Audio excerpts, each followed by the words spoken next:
اشتراک لفظی کہ میں لفظ ایک ہے اس کو نہ لے لیا کریں مانا میں بعد المشرقین زمین و آسمان سے ہی بڑھ کر فرق ہے. اللہ جو ہے ازلی ہے ابدی ہے غیر محدود ہے. اب سارے جو جتنا جی چاہے زور لگائے نا مگر بڑے بڑے جو ہے نا کہ ہم یہ مانتے ہیں وہ بھی پھر بے بس ہو جاتے ہیں کہ انبیاء اور اولیاء فرشتوں کے پاس کوئی چیز ذاتی نہیں عطائی ہے جب دے گا ہوگی ورنہ ان کے پاس اپنا کچھ نہیں. اور یہ بھی مانیں گے کہ ان کا علم یا ان کی قدرت جو ہے اس میں حادثہ نہیں ہے کہ ہر چیز ہو بے بس جہاں تک دے گا وہاں تک ہے ورنہ کچھ نہیں. اللہ پر یہ پابندی ہے معذر نہیں اس کا ہر جو وصف ہے وہ ذاتی ہے کسی سے لیا نہیں نہ چھن سکتا اور ہے بھی وہ غیر محدود مطلق. اس لیے اللہ کے لیے لفظ جب بولے نا وہ اور معنی دیتا ہے. جی بارک اللہ. یہی بات تو صوفیاء کرام کہتے ہیں لوگوں کی السلام علیکم. السلام علیکم جی وعلیکم السلام ورحمۃ اللہ.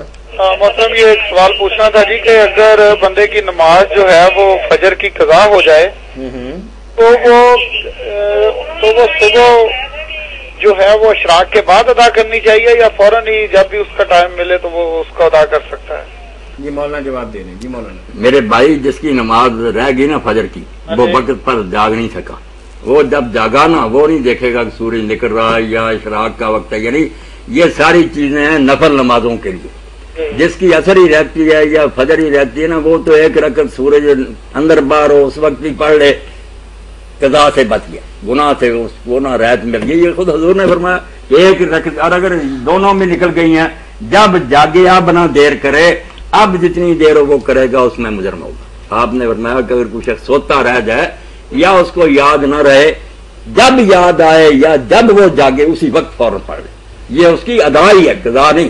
اب اگر لیٹ کرے گا نیند کی حالت میں فرمایا میں معافی دیتا ہوں میرا بندہ تھا سویا رہ گیا کوئی بات جاگنے کے بعد نہ لیٹ کرے اسی وقت فوراً ادا کرے.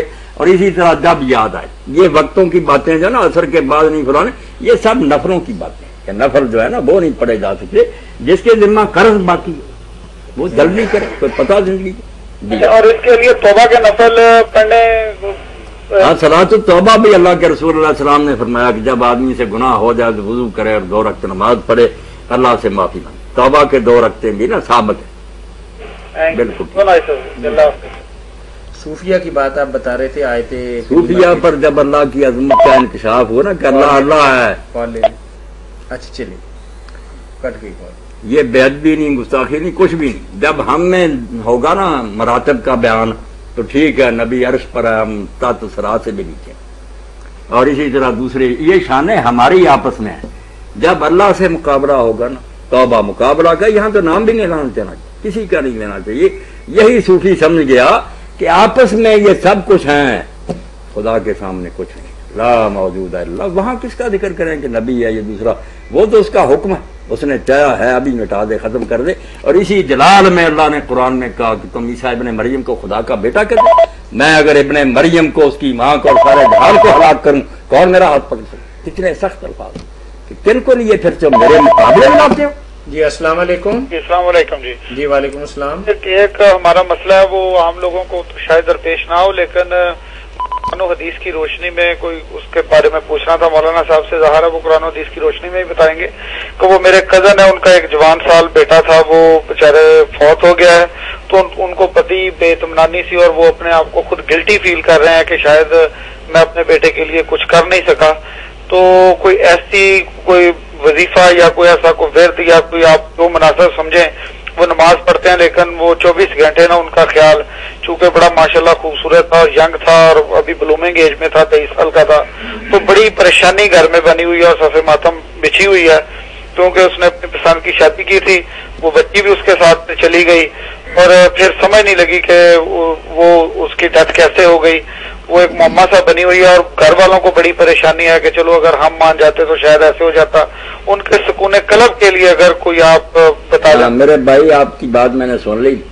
اس بارے میں پہلی بات جو سید کائنات علیہ الصلوۃ والسلام نے فرمائی وہ ہم سب کو سمجھنی چاہیے کہ جو ہو جاتا ہے نا اس کے بارے میں اگر جو شروع کرتے نا اگر ایسا ہوتا تو یہ ہوتا فإن لو تفتح شیطان یہ شیطان کے لیے ہم دروازہ کھول دیتے ہیں کہ وہ اندر گھس جائے اور ہمیں پریشان کر کے مارے. بھائی جو ہو چکا وہ ٹل سکتا ہوتا ٹل نہ جاتا.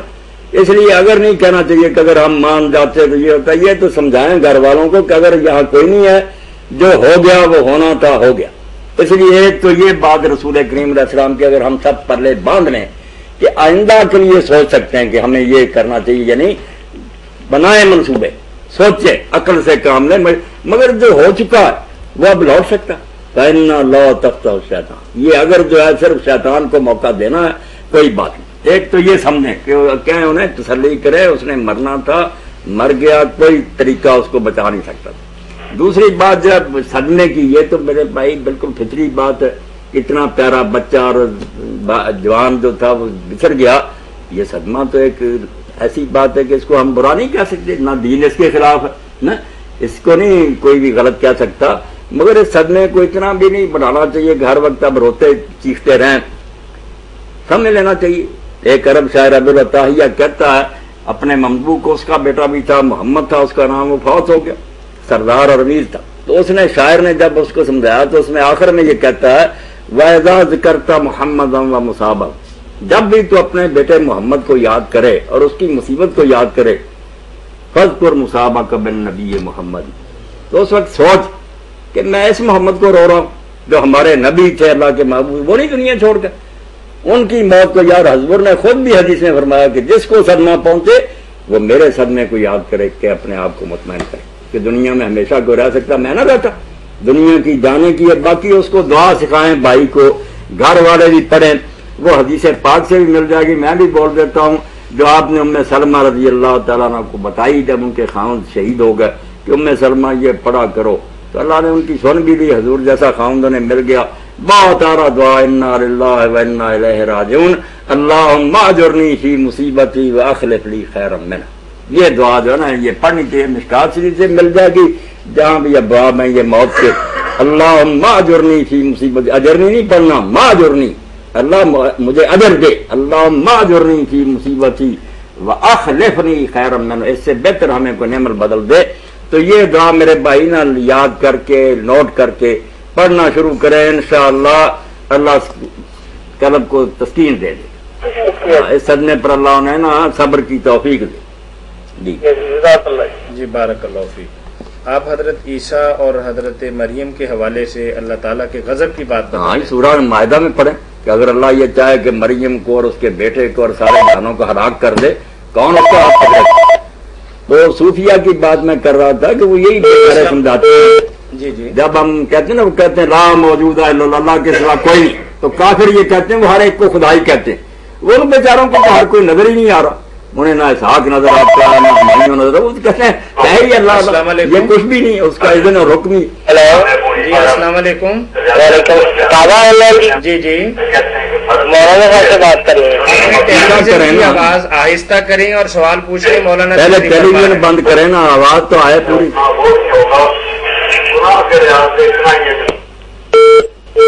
ہاں تو چلو یہ بہتر وجود کا بھی تھوڑا سا بیان ہو جائے، کیونکہ یہ توحید کی روح ہے کہ جب کہتے ہیں صرف اللہ ہی ہے، میری ہوڑ ہے نہیں، اس کے مقابلہ میں قابل ذکر نہیں۔ جی السلام علیکم۔ السلام علیکم۔ تو سعدی رحمۃ اللہ نے بہت پیاری مثال سے اس مسئلہ کو حل کیا، بوستان میں لکھتے ہیں، کہتے ہیں تم نے دیکھا کہ باغوں میں اور سبزوں میں نا ایک چھوٹا سا کیڑا رات کے وقت چمکتا، جگنو، اس کا حوالہ دیتے ہیں۔ السلام علیکم۔ السلام علیکم جی وعلیکم السلام ورحمۃ اللہ۔ معلومات لینے تھے جی فرمائیے بھائی۔ سر ایک بچی آ کوئی شخص شادی کی، جی جی، سر شادی تو بعد وہ خاون میں تھوڑا مسئلہ بن گیا، وہ خاون ہے تھوڑا ذہنی مریض ہے، رات کو ملے، جی جی، وقت بہت ضائع ہو جاتا ہے، پتی وہ طلاق لینا چاہتے ہیں، بچی ساری حاملہ وا،